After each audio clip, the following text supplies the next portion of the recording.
दोस्तों, जैसा कि आप सब जानते हैं, भारत वीटो पाने के लिए काफी समय से कोशिश कर रहा है।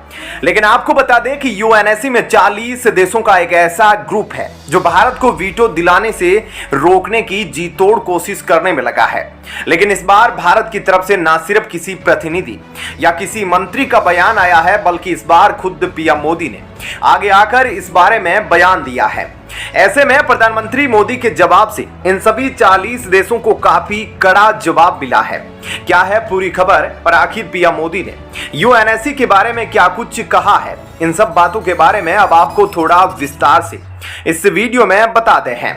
दरअसल दोस्तों, जैसा कि हम सभी जानते हैं कि यूनाइटेड नेशन सिक्योरिटी काउंसिल में अपनी स्थायी सदस्यता के लिए लगातार आर पार की भारत लड़ाई लड़ रहा है। भारत यूनाइटेड नेशन में रिफॉर्म लाने की सख्त डिमांड कर रहा है, लेकिन लगातार यूनाइटेड नेशन और इस वक्त यूनाइटेड नेशन के मौजूदा 5 परमानेंट मेंबर भारत की इस डिमांड को नजरअंदाज कर रहे हैं। इसलिए अब पीएम मोदी के सब्र का बांध टूट चुका है और उन्होंने G7 के इतने बड़े मंच से यूनाइटेड नेशन के लिए बहुत ही सख्त और कड़े बयान दिए हैं। पीएम मोदी ने यह सवाल उठाया है कि हमें अलग अलग फोरम्स पर पीस और स्टेबिलिटी के बारे में बात क्यों करनी पड़ती है। संयुक्त राष्ट्र जिसे शांति स्थापित करने के विचार से शुरू किया गया था, आज जो अलग अलग देशों में विवाद चल रहे हैं, जैसे कि गृह युद्ध और जो 2 देशों के बीच में लड़ाई चल रही है, उसे रोकने में बिल्कुल सफल नहीं है। इसी के बाद पीएम मोदी ने आगे कहा कि यूनाइटेड नेशन आज की रियलिटी के साथ मैच नहीं कर पा रहा है, इसलिए उसमें रिफॉर्म्स की काफी ज्यादा जरूरत है। वहीं जापान की अगुवाई में चली G7 की बैठक में भारत ने पहली बार इस तरह का एक बड़ा मुद्दा उठाया। G7 की बैठक में दुनिया की 7 सबसे बड़ी लार्जेस्ट इकोनॉमी वाले देश काफी ज्यादा शांति से हर एक मुद्दे पर चर्चा कर रहे थे, लेकिन भारत यूएन के साथ चल रही समस्या की वजह से काफी गुस्से में नजर आया। और दोस्तों, हमारे माननीय प्रधानमंत्री मोदी श्री नरेंद्र मोदी की लोकप्रियता इस वक्त पूरे विश्व में किस स्तर पर फैली है, शायद इस बारे में आपको बताने की जरूरत नहीं है। आए दिन कई वीडियोस वायरल हो रहे हैं, जिनमें से किसी में अमेरिका जैसा सुपर पावर अपनी कुर्सी छोड़कर भारत के प्रधानमंत्री को गले लगाने के लिए आता है, तो कभी पपुआ न्यू गिनी में प्रोटोकॉल को तोड़ते हुए वहां के प्रधानमंत्री नरेंद्र मोदी का स्वागत करने के लिए एयरपोर्ट पर न सिर्फ आते हैं, बल्कि उनके पैर छूकर उनका सम्मान भी करते हैं। ट्रेडिंग, मैन्युफैक्चरिंग सेक्टर, डिफेंस और मोबाइल मार्केट, आप कोई भी सेक्टर ले लीजिए, भारत ने अब अपने नाम का झंडा हर जगह गाड़ दिया है।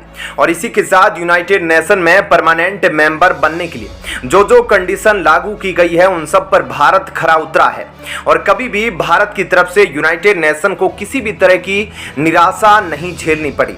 भारत का G4 नेशन के साथ भी लंबे समय से रिश्ता जुड़ा हुआ है, और यह जो G4 नेशन है, जिनका पूरा हक है यूनाइटेड नेशन में परमानेंट मेंबरशिप हासिल करने का, उसमें भारत के साथ साथ ब्राजील, जर्मनी और जापान का नाम भी शामिल होता है।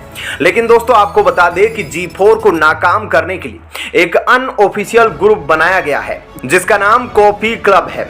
दरअसल इस क्लब में 40 देश ऐसे जुड़े हैं जो इस बात पर अड़े हुए हैं कि भारत को वे इस यूनाइटेड नेशन का परमानेंट हिस्सा बिल्कुल भी नहीं बनने देंगे। कॉफी क्लब की अगुवाई इटली और पाकिस्तान करते हैं, जिसमें ऑस्ट्रेलिया, कनाडा, साउथ कोरिया और अर्जेंटीना जैसे देश शामिल हैं। लेकिन प्रधानमंत्री मोदी ने अब वीटो को लेकर अपना आखिरी दांव चल दिया है, और पीएम मोदी के इस बयान के बाद इन 40 देशों को भी अच्छे से सबक मिला है कि चाहे भारत को वीटो ना दिलाने के लिए कुछ भी कर लीजिए, लेकिन भारत वीटो पाने के लिए अब कुछ भी कर सकता है। इस खबर के बारे में आपकी क्या राय है, हमें कमेंट करके जरूर बताएं। और अब आपको बताते हैं ऐसी ही एक और बड़ी खबर। दोस्तों, पाकिस्तान में वैसे ही इमरान खान की वजह से काफी ज्यादा दंगे भड़क चुके हैं। इमरान खान के सपोर्ट में पाकिस्तान की पूरी जनता अब सरकार और आर्मी के विरोध में खड़ी है, जिसकी वजह से जनरल मुनीर अब काफी ज्यादा गुस्से में आ गए हैं। जिसके बाद अब पाकिस्तान के जनरल मुनीर ने बंद कमरे में ऐसी बात कह दी, जिसके बाद कहा जा रहा है यह लेवल तो गटर का लेवल होता है, क्योंकि कुछ इसी तरह से जनरल मुनीर बंद कमरे में लोगों के साथ पेश आ रहे हैं।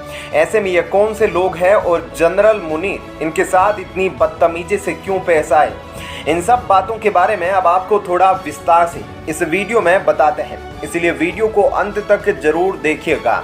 दोस्तों, पाकिस्तान में जनरल मुनीर बहुत ज्यादा भड़के हुए हैं और उनका भड़का हुआ चेहरा दुनिया के सामने भी आ रहा है। इमरान खान के घर को घेर लिया गया था और घर को घेरने के बाद पुलिस ने अचानक से अब धीरे धीरे वापसी करना शुरू कर दी है।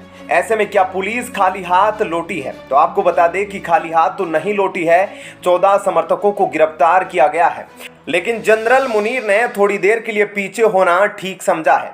ऐसा इसलिए क्योंकि जिस तरीके से घेराव किया है उस तरीके से अंतर्राष्ट्रीय मीडिया आंखें लगाकर बैठ गई और एकदम साफ साफ दिख गया कि यहाँ तो इमरान खान का एनकाउंटर होगा और शायद जनरल मुनीर के ऊपर प्रेशर बनने लगा। इसकी वजह से जनरल मुनीर ने अपनी सेना और पंजाब पुलिस को वापस बुला लिया, लेकिन जनरल मुनीर का गुस्सा अभी भड़कना बाकी था। इमरान खान बाहर आए और उन्होंने पत्रकारों से बातचीत की और कहा कि मुझे लगता है कि वह समझ गए हैं कि यहाँ कुछ भी नहीं है, यहाँ केवल पानी और बिस्कुट है। हमने आपके सामने उनके लिए अपने दरवाजे खोल दिए, अब आप उनसे पूछिए कि क्या मिला।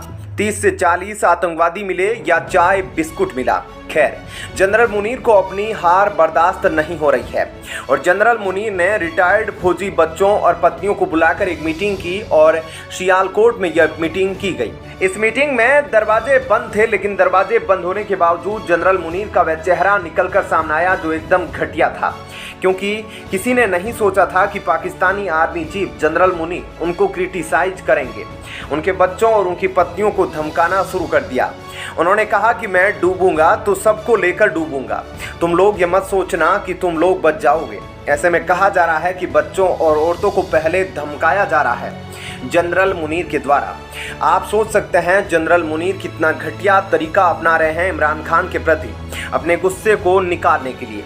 अब ये सारी बातें मीडिया के अंदर बाहर निकल कर आ चुकी हैं कि पहले पाकिस्तान में यूएस एम्बेसडर हुआ करते थे जलमाय खलीजाद।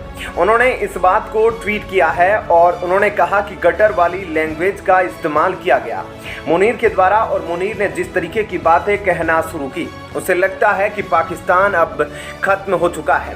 और दोस्तों, देखा जाए तो पाकिस्तान के हालात वैसे ही काफ़ी ख़राब चल रहे हैं, क्योंकि जहां एक तरफ पाकिस्तान की जनता खाने पीने के लिए तरस रही है, तो वहीं दूसरी तरफ जब से इमरान खान की गिरफ्तारी हुई है उसके पीछे सरकार और नेवी लगी है।